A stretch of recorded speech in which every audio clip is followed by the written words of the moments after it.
Hello guys, ए plus प्रतिभा classes में आपका फिर से स्वागत है। और कल हमने बात कर ली थी विजय स्तंभ दुर्ग के बारे में, चित्तौड़गढ़ दुर्ग के बारे में हमने पढ़ लिया था। तो आज हमें क्या पढ़ना है? आज हम पढ़ेंगे विस्तार से कुंभलगढ़ दुर्ग। तो हेडिंग लगाइए, क्या पढ़ना है? कुंभलगढ़ दुर्ग। हेडिंग लगाइए।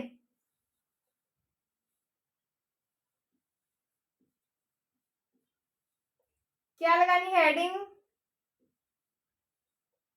कुंभलगढ़ दुर्ग।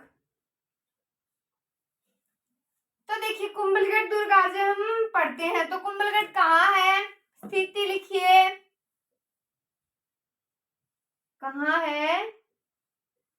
तो हम नहीं लिखेंगे कहाँ है, लिखनी है क्या? स्थिति। कहाँ? राजसमंद। कहाँ? राजसमंद। आगे देखिए, पहाड़ी कौन सी पहाड़ी पर है? जरगा पहाड़ी पर। कौन सा दुर्ग? राजस्थान का ऐसा दुर्ग है जो जरगा पहाड़ी पर स्थित है, तो कुंभलगढ़ दुर्ग। तो लिखिए पहाड़ी कौन सी है? जरगा पहाड़ी। कौन सी? जरगा पहाड़ी कहाँ है? कुंभलगढ़ में। नेक्स्ट देखिए, निर्माता कौन है? राणा कुंभा। निर्माता कौन है? निर्माण किसने करवाया? महाराणा कुंभा ने करवाया। महाराणा कुंभा ने करवाया। नेक्स्ट देखिए, वास्तुकार कौन है? मंडन। यानी वास्तुकार कौन है दुर्ग का? तो वास्तुकार है मंडन। ये व्यक्ति का नाम है मंडन। कौन है? मंडन है। निर्माण अवधि क्या है? 1448 से 1458। तो लिखिए निर्माण अवधि। निर्माण अवधि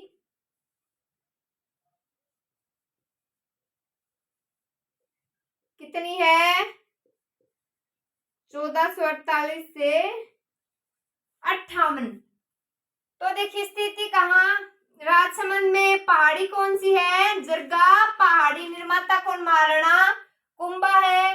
तो कुंभलगढ़ दुर्ग के निर्माता कौन है? महाराणा कुंभा है। वास्तुकार कौन है?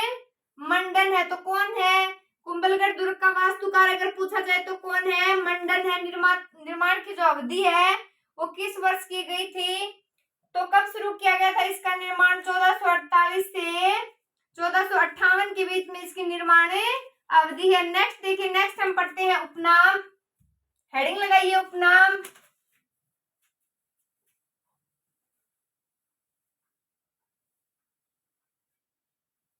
तो देखिए, उपनाम हेडिंग लगाइए। क्या पढ़ते हैं अभी? उपनाम। तो देखिए, इस दुर्ग को अन्य किन किन नामों से जाना जाता है? कुंभल मेरन। कुंभल मेरन। नेक्स्ट कुंभल मेरू। कुंभल मेरू। नेक्स्ट क्या है? मत्स्य माहौर। क्या है? मत्स्य माहौर। ये माहौर है। मेवाड़ियों की शरणस्थली। तो लिखिए मेवाड़ियों की क्या? शरणस्थली। नेक्स्ट क्या देखें? मेवाड़ की संकटकालीन राजधानी कौन सा दुर्ग है? कुंभलगढ़ दुर्ग। तो लिखिए मेवाड़ की जो संकट काल की राजधानी है, संकटकालीन राजधानी है, वो क्या है? कुंभलगढ़ दुर्ग। तो देखिए क्या क्या उपनाम है इसके? कुंभल मेरन, कुंभल मेरू, मत्स्य माहौर, मेवाड़ियों की शरणस्थली। ये इंपॉर्टेंट क्या है? ये दो है, मेवाड़ियों की शरणस्थली और मेवाड़ की संकटकालीन राजधानी। नेक्स्ट देखिए, नेक्स्ट इसकी तुलना देखते हैं। क्या देख रहे हैं अभी? तुलना। तो देखिए, तो इस दुर्ग के बारे में एक कथन है कि इस दुर्ग को जब ऊपर देखते हैं तो सिर की पगड़ी नीचे गिर जाती है। तो इस दुर्ग को ऊपर तक देखने के लिए, ऊपर तक देखने पर सिर की पगड़ी गिर जाती है। किसने कहा? ये अबुल फजल ने। इसकी तुलना अगर करें तो कर्नल जेम्स टोड ने इसे एक मजबूत दीवार के कारण कुंभलगढ़ जो दुर्ग है उसकी तुलना किससे की है? एस्ट्रूगन से की है। तो ये बात लिखिए। पहले हम कथन देखते हैं। तो देखिए, कथन तो किसने कहा है कथन, उसका नाम लिखेंगे पहले हम। किसने कहा है? तो इसके बारे में कथन का अबुल फजल ने। तो लिखिए अबुल फजल।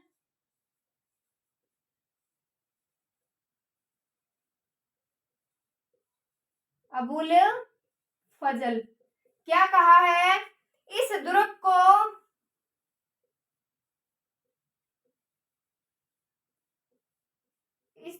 को क्या करने पर, नीचे से ऊपर की ओर देखने पर,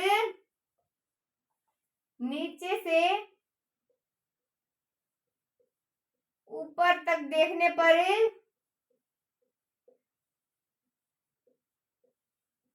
क्या हो जाता है?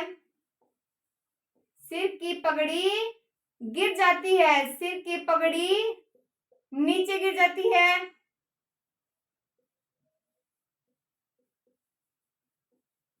तो देखिए, कथन क्या है? अबुल फजल ने क्या कहा? तो इस दुर्ग को नीचे से ऊपर तक देखने पर सिर की पगड़ी, यानी कि कोई इंसान है वो नीचे से ऊपर की ओर जब देखेगा तो इसकी पगड़ी गिर जाएगी। तो इतना ऊंचा बताया है। किसने बताया है? अबुल फजल ने। तो कर्नल जेम्स टोड एक बहुत ही प्रसिद्ध इतिहासकार है। तो उन्होंने क्या बताया है? क्या बताया है? तो तुलना देखिए, कर्नल टोड। तो देखिए, कर्नल टोड ने इस दुर्ग के बारे में क्या कथन कहा है मैंने पहले बता दिया आपको। वो बात हमें नोट करनी है। तो नोट कीजिए क्या कहा है कर्नल जेम्स टोड ने। इसकी मजबूत दीवार के कारण, इतनी मजबूत दीवारें हैं इसके कारण क्या कहा है? लंदन में स्थित क्या एस्ट्रूगन दुर्ग से इसकी तुलना की, क्योंकि उसकी भी दीवारें बहुत विशाल है। तो लिखिए, इन्होंने किसके कारण? मजबूत दीवारों के कारण, मजबूत दीवारों के कारण कुंभलगढ़ की तुलना, कुंभलगढ़ की तुलना किससे? रोम के एस्ट्रूगन दुर्ग से की है। या रोम में स्थित, सॉरी लंदन में स्थित, लंदन में स्थित एस्ट्रूगन दुर्ग है। एस्ट्रूगन दुर्ग से की है। तो देखिए, अबुल फजल ने क्या कहा है कि ऊपर से नीचे से ऊपर तक देखेंगे हम तो हमारी सिर की पगड़ी गिर जाएगी। ये बात किस दुर्ग के बारे में कही गई है? कुंभलगढ़ दुर्ग के बारे में कही गई है। किसके द्वारा? अबुल फजल के द्वारा। नेक्स्ट देखिए, कर्नल टोड ने इसके मजबूत दीवारों के कारण कुंभलगढ़ की तुलना लंदन में स्थित है क्या है? एस्ट्रूगन दुर्ग है उससे की है। नेक्स्ट देखिए, इसमें विशेष क्या है? तो कुंभलगढ़ दुर्ग में विशेष है कटारगढ़। तो देखिए, तो हम पढ़ते हैं मेवाड़, राजस्थान में मेवाड़ की आंख किस दुर्ग को कहा जाता है? क्या पढ़ते हैं हम? सभी को पता है, कुंभलगढ़ दुर्ग पढ़ते हैं। तो वो रियल में कुंभलगढ़ नहीं है, वो क्या है? कटारगढ़। वो इसी के अंदर है। तो इसी के अंदर है तो बोला तो उसको कटारगढ़ जाएगा, लेकिन बोलते क्या है? कुंभलगढ़ बोलते हैं, लेकिन क्या बोला जाएगा? कटारगढ़ बोला जाएगा। तो लिखिए कटारगढ़, विशेष लगाकर लिख लीजिए। ये इसमें क्या? कटारगढ़। क्या पढ़ रहे हैं हम भी? कटारगढ़ के बारे में बातें पढ़ रहे हैं। तो इसके उपनाम,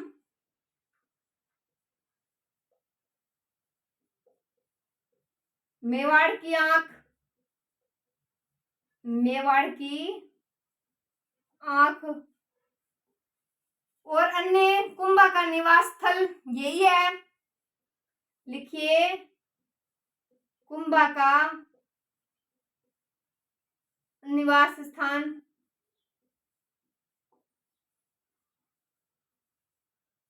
और क्या बोलेंगे, कुंभलगढ़ का आंतरिक भाग जो है वो क्या है, कटारगढ़। तो नोट कर लीजिए, ये बातें आपको बुक में नहीं मिलेंगी।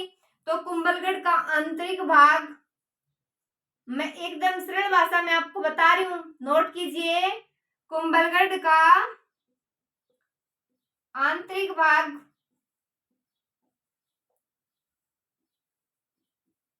कुंभलगढ़ का आंतरिक भाग। तो जैसे कटारगढ़ में स्थित बादल महल में महाराणा प्रताप का जन्म हुआ था। वीर शिरोमणि थे जो, कौन, महाराणा प्रताप का जन्म कब हुआ था, 9 मई 1540 को। तो देखिए, लिखिए इसमें नीचे यही लिख देते हैं, नोट लगा लीजिए, विशेष लगा लीजिए। कटारगढ़ में भी स्थित है कौन सा महल, बादल महल। तो लिखिए कटारगढ़ में स्थित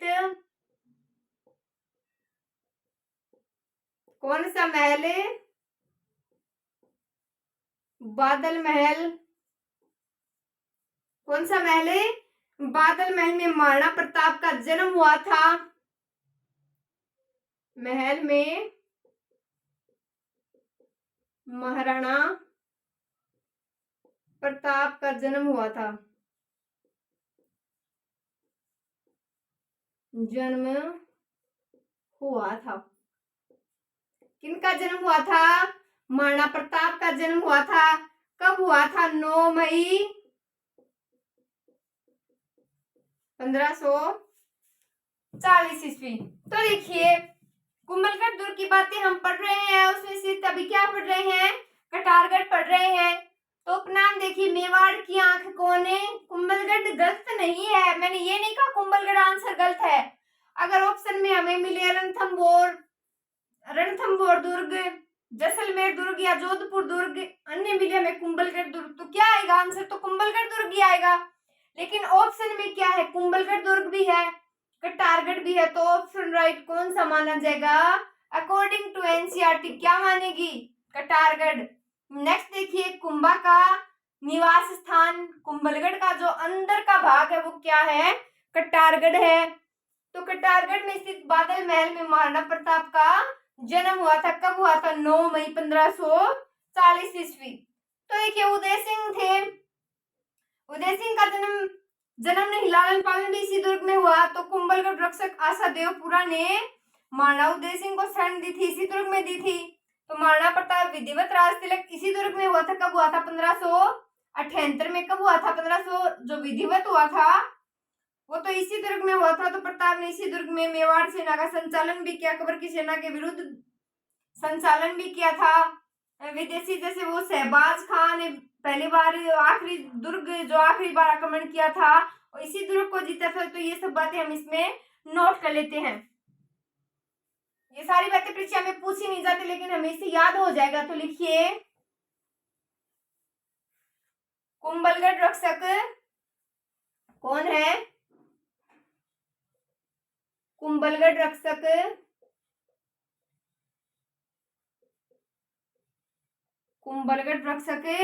आशा देवपुरा ने, आशा देवपुरा ने महाराणा प्रताप उदय सिंह को शरण दी थी। महाराणा प्रताप कौन है, महाराणा उदय सिंह को क्या दी थी, शरण दी थी, शरण दी थी। नेक्स्ट देखिए, महाराणा प्रताप का जो विधिवत राज तिलक इसी दुर्ग में हुआ, ये बात नोट कीजिए। महाराणा प्रताप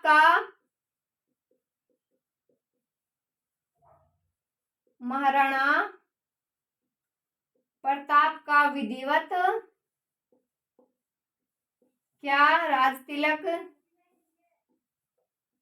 इसी दुर्ग में हुआ था। कब हुआ था, तो लिखिए, इसी दुर्ग में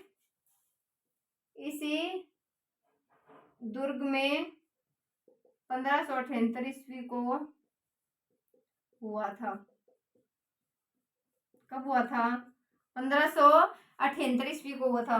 तो प्रताप ने इसी दुर्ग से मेवाड़ सेना का संचालन किया था। किसके? अकबर के विरुद्ध यहीं से किया था। ये बात नहीं लिखेंगे, इसमें आगे लिखे विदेशी शहबाज। विदेशी कौन है? शहबाज।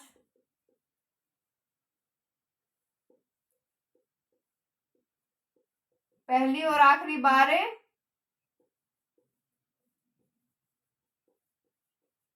बार कुंभलगढ़ को जीता। आखिरी बार किसको? कुंभलगढ़ दुर्ग को जीता। तो देखिए, फिर से देखिए एक बार, कुंभलगढ़ रक्षक कौन? आशादेव पुरा ने महाराणा उदय सिंह को कटारगढ़ में शरण दी थी। महाराणा प्रताप का विधिवत जो राज तिलक है वो कहाँ हुआ?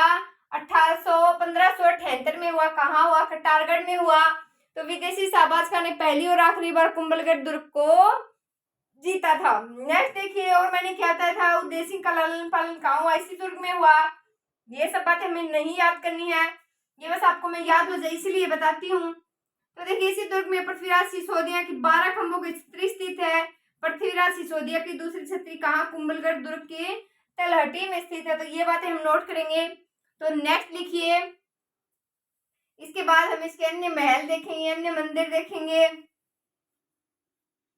ये कुंभलगढ़ में प्रमुख दरवाजे भी हैं, ये सब भी देखेंगे। तो लिखिए, इस दुर्ग में पृथ्वीराज सिसोदिया की कितने खंभों की? 12 खंभों की। तो लिखिए, इसी दुर्ग में पृथ्वीराज सिसोदिया की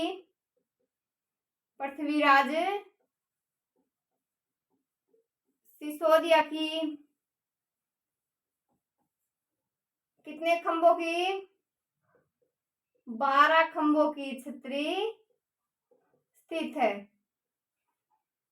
कितने खंभों की छतरी स्थित है? 12 खंभों की छतरी स्थित है।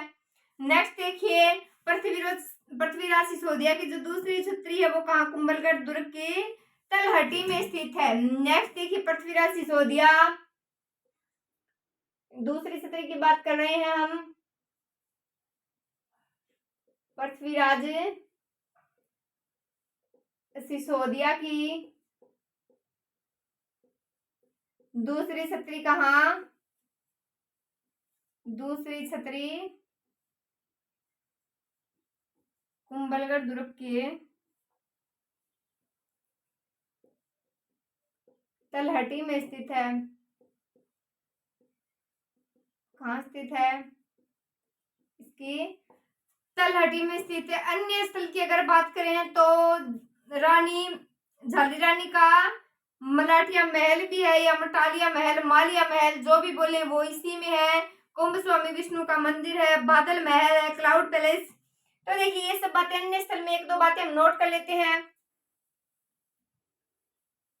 तो आप अन्य स्थल लिख लीजिए, इसी में अन्य स्थल क्या है? अन्य स्थल। तो देखिए, अन्य स्थल क्या है? झाली रानी का मालिया महल। किसका? झाली रानी का मालिया महल। कहाँ है? इसी दुर्ग में है। कुंभ स्वामी विष्णु मंदिर यही है। कौन सा? कुंभ स्वामी विष्णु मंदिर। कुंभ स्वामी विष्णु मंदिर भी यहीं स्थित है। और बात करें हम, बादल महल भी यहीं स्थित है। बादल महल भी यहीं स्थित है। तो कुंभलगढ़ के अन्य दरवाजों की बात करेंगे। अब वो लिखिए, जो मोस्ट है वही देखेंगे। बताऊं आपको सारे की, मैं आपको ये भी बताऊंगी क्या क्या याद करना क्या नहीं करना। तो लिखिए, हेडिंग लगा लीजिए आप, दरवाजे। तो देखिए, अभी सबसे पहला देखते हैं, सबसे अंतिम देखते हैं। सबसे जो प्रवेश पोल है, अंतिम पोल है, वो पहले लिख लेते हैं। मोस्ट हनुमान पोल है। और क्या है, एक नींबू पोल है, भैरव पहले पोल है, सारे नहीं लिखेंगे, हम लिखेंगे चौगान पोल है जो इम्पोर्टेंट है। और इसके अलावा क्या पागड़ा प्लेस है, पागड़ा पोल है, वो नहीं लिखेंगे। एक लिखेंगे ओरठा पोल।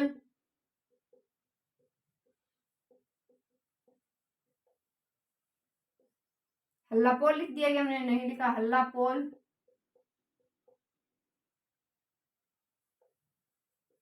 पागड़ा पोल।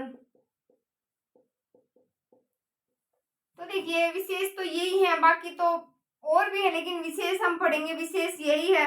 तो प्रथम जो पोल है वो क्या है, ओरठा पोल है। प्रथम प्रवेश द्वार, जो प्रथम प्रवेश द्वार जो है वो क्या है, ओरठा पोल। क्या है, ओरठा पोल। जो एक गणेश पोल है वो अंतिम है। क्या ये पोल है, ये अंतिम है, ये थोड़ा सा ध्यान में रखिए।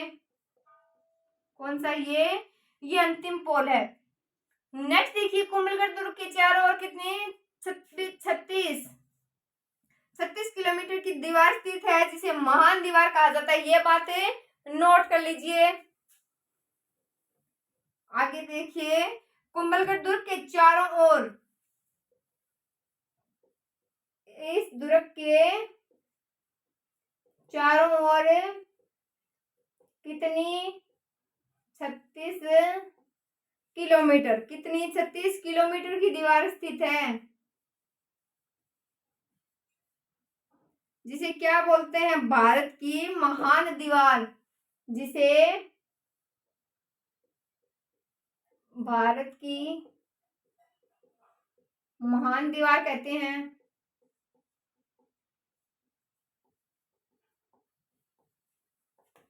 तो देखिए, इस दुर्ग के चारों ओर कितनी 36 किलोमीटर की दीवार है जिसे भारत की महान दीवार कहते हैं। अब हम पढ़ते हैं भैंसरोडगढ़ दुर्ग जो चित्तौड़गढ़ में है। उसमें ज्यादा बातें हम नहीं पढ़ेंगे, जो इम्पोर्टेंट है सिर्फ वही लिखनी है और वही मैं आपको बताऊंगी। तो देखिए, भैंसरोडगढ़ दुर्ग, हेडिंग लगाइए भैंसरोडगढ़। क्या लिखना है, भैंसरोडगढ़।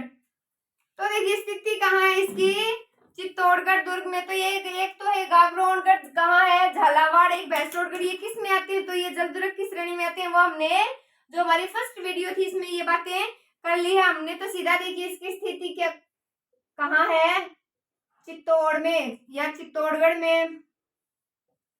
कहाँ है ये, चित्तौड़गढ़ में है। नेक्स्ट देखिए श्रेणी कौन सी है, मैं लिख देती हूँ, जलदुर्ग है ये। विशेष क्या है, एक तो ये है भैंसरोडगढ़ दुर्ग है, और एक हमने पीछे पढ़ लिया है कौन सा, गागरोन है। नेक्स्ट देखिए इसमें नदियां कौन कौन सी जलदुर्ग क्यों है, तो चंबल और ब्राह्मणी। नदियां लिखिए चंबल और ब्राह्मणी, चंबल और ब्राह्मणी। नेक्स्ट देखिए इसके निर्माता कौन है, बैसाचा है, रोड़ाचाण। बैसासा है, रोड़ाचाण। तो निर्माता थोड़ा ध्यान में रखिएगा, बैसासा है, रोड़ाचारण।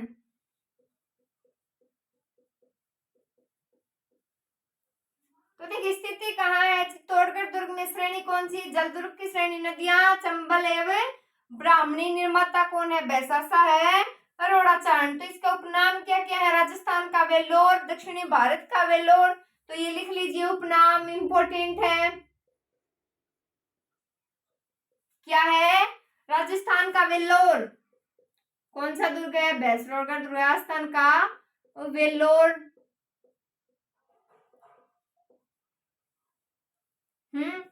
नेक्स्ट दक्षिणी भारत का वेल्लोर, दक्षिणी भारत का वेल्लोर, दक्षिणी भारत का वेल्लोर। और क्या बातें पढ़ेंगे इसमें, विशेष इसमें एक ही बात, राजस्थान का एकमात्र दुर्ग है जिसका निर्माण व्यापारियों द्वारा करवाया गया, किसी राजा द्वारा नहीं करवाया गया। किसके द्वारा, व्यापारियों द्वारा करवाया गया। तो देखिए ये बात नोट कर लीजिए, इसमें ये आपको याद हो गई होगी, ज्यादा विशेष नहीं है। विशेष है राजस्थान का एकमात्र दुर्ग जिसका निर्माण व्यापारियों द्वारा करवाया गया। तो विशेष लगाइए, क्या लिखना है? राजस्थान का एकमात्र दुर्ग, राजस्थान का एकमात्र दुर्ग जिसका निर्माण व्यापारियों द्वारा करवाया गया।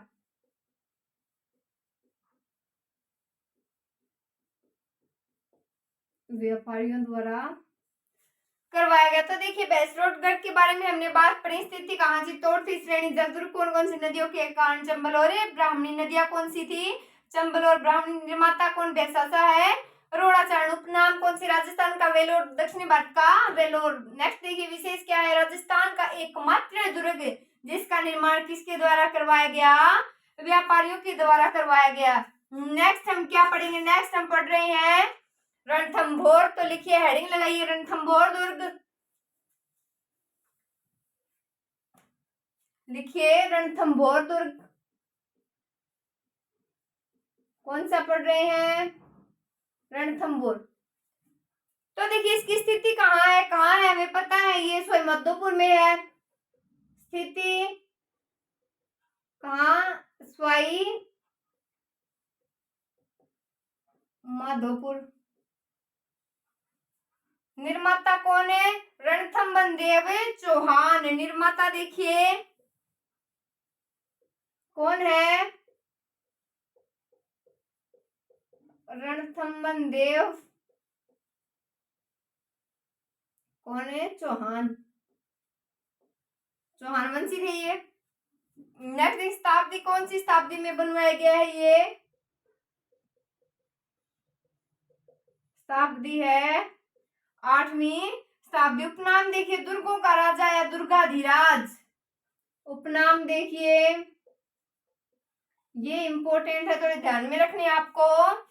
क्या है? दुर्गों का राजा। दुर्गों का, तो दुर्गों का राजा हो गया, तो ये तो नॉर्मल सी बात है, हो गया अपने आप दुर्गाधिराज। दुर्गाधिराज क्या हो गया? दुर्गाधिराज। उपनाम देखिए, दुर्गों का राजा। और क्या? हमीर की आन बान शान का प्रतीक कौन सा दुर्ग? रणथंभौर। तो लिखिए, हमीर की आन बान शान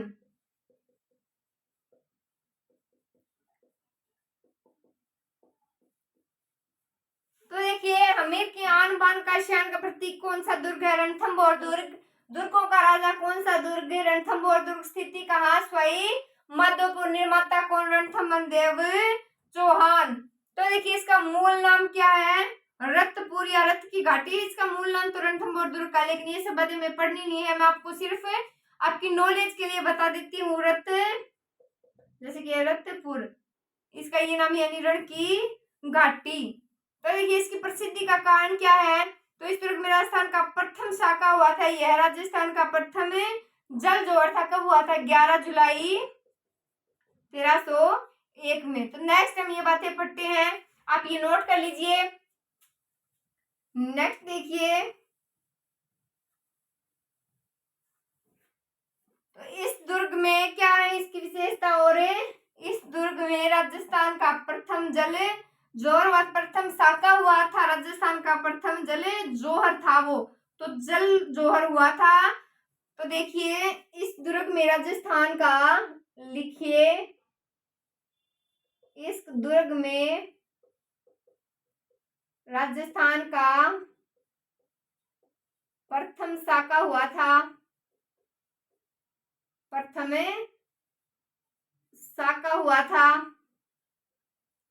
क्या हुआ था? इस दुर्ग में राजस्थान का प्रथम शाखा हुआ था, जो 11 जुलाई कब हुआ था? 1301 में हुआ था। तो लिखिए राजस्थान का प्रथम जल जोहर था। तो क्या था? यह राजस्थान का प्रथम जल जोहर था।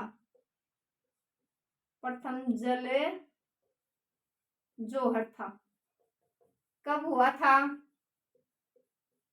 11 जुलाई 1301 एक में कब हुआ था? 11 जुलाई 1301। याद रखिए 11 जुलाई 1301, 11 जुलाई 1301। आक्रमणकारी कौन थे उस समय? अलाउद्दीन खिलजी। तो लिखिए आक्रमणकारी, साके के समय आक्रमणकारी,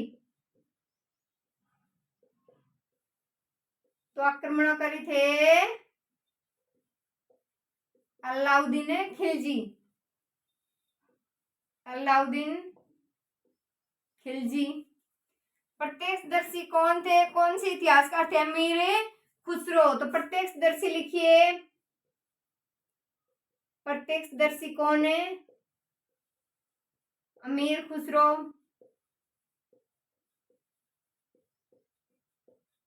प्रत्यक्षदर्शी किसे माना गया है? अमीर खुसरो। तो इस साके में पहला जौहर का नेतृत्व वो किसने किया था? रंगदेवी। और साके में केसरिया किसने धारण किया था? तो जो केसरिया रंग के वस्त्र होते हैं वो पहनकर युद्ध के लिए जाते हैं, तो कौन हुआ था? हमीर। तो देखिए इस दुर्ग में राजस्थान का प्रथम साका हुआ था, राजस्थान का प्रथम जल जौहर था। क्या था वो? राजस्थान का प्रथम जल जौहर था। तो आक्रमणकारी कौन थे? अलाउद्दीन खिलजी। प्रत्यक्षदर्शी कौन? अमीर खुसरो। कौन थे? अमीर खुसरो। नेक्स्ट देखिए, नेक्स्ट बात करते हैं इस साके में जौहर का नेतृत्व किसने किया? रंगदेवी। तो लिखिए इस साके में जौहर का नेतृत्व है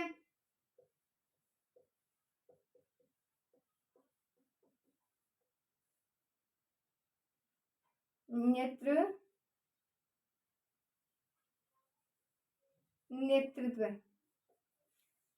आगे क्या देखना है? इस साके में केसरिया धारण। तो देखिए इस साके में केसरिया धारण है।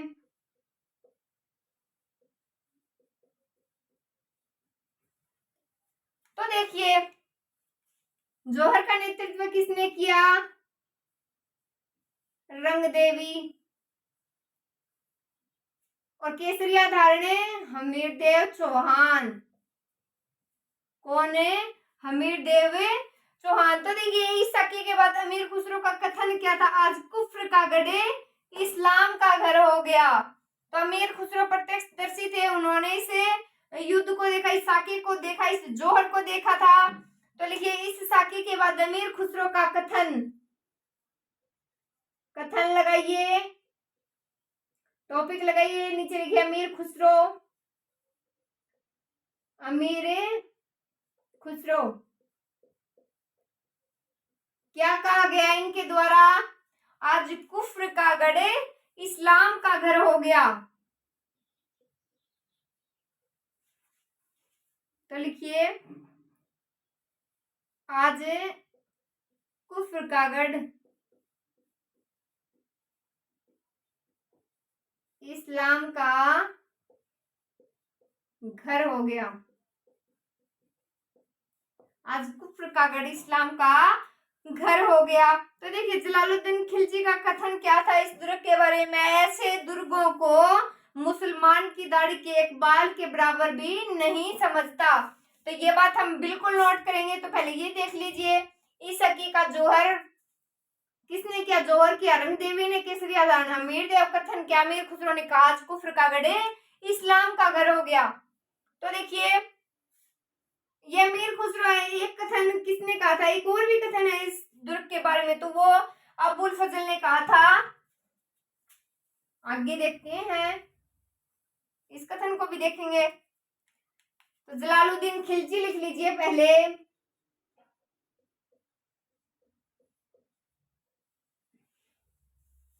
जलालुद्दीन खिलजी क्या बोले इस दुर्ग के बारे में? मैं ऐसे दुर्गों को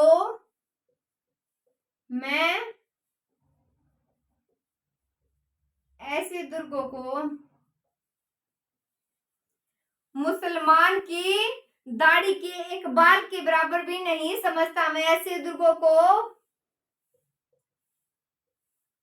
मुसलमान की दाढ़ी के एक बाल के बराबर भी नहीं समझता।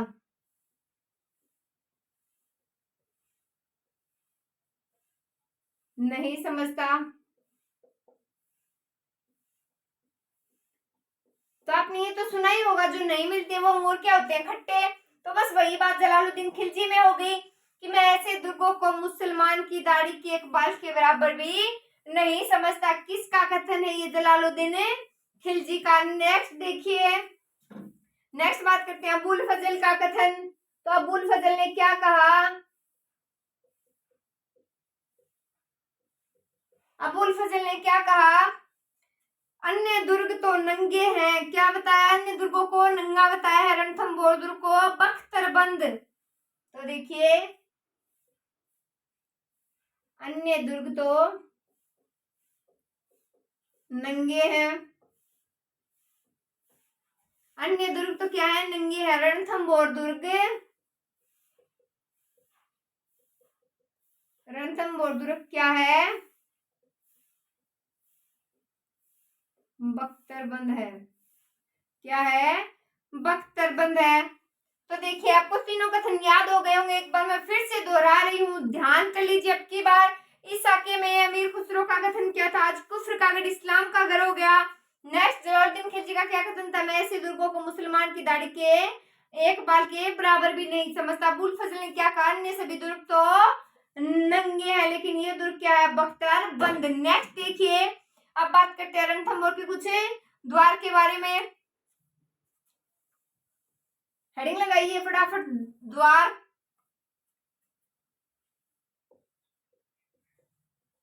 क्या हेडिंग लगानी है, द्वार। तो देखिए, नौलखा पोल, हाथी पोल, सूरजी पोल, गणेश पोल, त्रिपोलिया पोल, तोरण द्वार आदि इसी में है। तो देखिए, नौलखा पोल, ये सारे पोल लगभग दुर्गों में सेम सेम है, इसलिए ज्यादा क्वेश्चन पुट नहीं होता इनसे, लेकिन हम छोड़ेंगे नहीं, थोड़ा बहुत हमें पता होना भी चाहिए। नौलखा पोल कौन सा पोल, और एक है हाथी पोल, नेक्स्ट कौन सा, सूरजी पोल,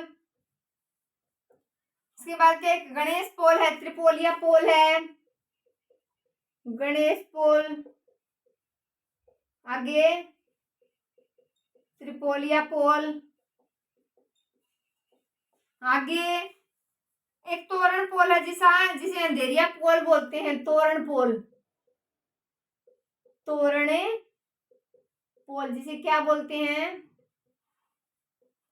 अंधेरिया पोल, क्या बोलते हैं, अंधेरिया पोल। तो देखिए, दुर्ग में महल भी है, थोड़ा जूगा महल, जूना महल, जोरा महल, बादल महल, हमीर महल, ये सब बातें ध्यान में नहीं रखनी। तो लिखिए, राजस्थान का एकमात्र दुर्ग जिसमें मंदिर, मस्जिद और गिरजाघर स्थित है, ये बात नोट करने लायक है, तो ये नोट कीजिए, राजस्थान का एकमात्र दुर्ग, राजस्थान का एकमात्र दुर्ग जिसमें मंदिर भी है, मंदिर भी है, मस्जिद भी है, और क्या है, गिरजाघर भी है,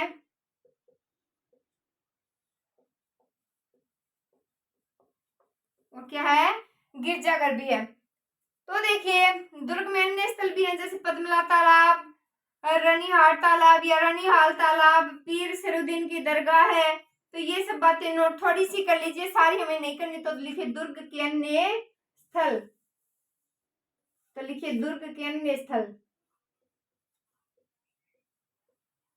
दुर्ग के अन्य स्थल। तो कौन कौन से स्थल हैं, पद्मला तालाब, पद्मला तालाब, और कौन सा है, पीर सरुद्दीन की दरगाह है, पीर सरुद्दीन दरगाह।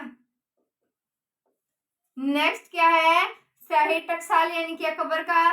तो जेत्र सिंह की 32 खंभों की छतरी है, वो लिखिए, जेत्र सिंह की 32 खंभों की छतरी।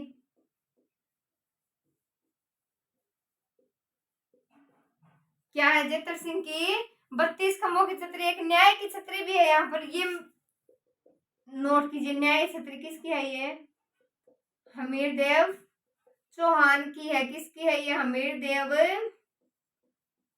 चौहान की है। एक इसमें त्रिनेत्र गणेश मंदिर भी है, तो नोट कीजिए त्रिनेत्र, 3 आंखों वाला गणेश, त्रिनेत्र गणेश की मूर्ति विराजमान है, यह मंदिर है। तो देखिए पद्मला तालाब है, पीर सरूद्दीन की दरगाह है, जितेंद्र सिंह की 32 खंभों की छतरी है, न्याय की छतरी है वो किसकी? हमीरदेव चौहान की। और क्या है? त्रिनेत्र गणेश है। नेक्स्ट हमें क्या पढ़ना है? नेक्स्ट हम पढ़ेंगे जैसलमेर दुर्ग। तो हमारे नेक्स्ट वीडियो में हम देखेंगे जैसलमेर दुर्ग। Thank you.